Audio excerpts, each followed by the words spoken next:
Прво треба да се понуди, а потоа да се следат афинитетите кај најмладите. Никогаш не може да се согледа талентот пред време. Услови за спортување и рекреација во Виница има, но не смееме да речеме дека се доволно. Од неодамно отворениот клуб за гимнастика силно одекна пред се кај родителите, но и кај најмалите. Децата бараат нови и несекојдневни предизвици, сакаат својата енергија да ја искористат на различни начини. А и зошто да не, никој не знае каде може да се пронајде барем во таа најрана возраст. 9-годишната Јана Николова со само неколку тренинзи успешно се пласираше на државниот надпревар по гимнастика и од прва се закити со бронзен медал.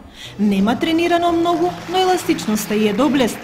Јана, колку години имаш? 9. Колку време веќе тренираш гимнастика? 1 месец.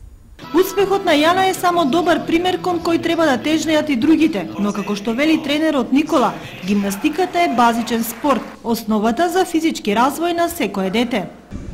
Пошто овие се деца почетници, се разбира, гимнастиката представува еден базичен спорт или мајка на сите спортови од кој што треба да се почне.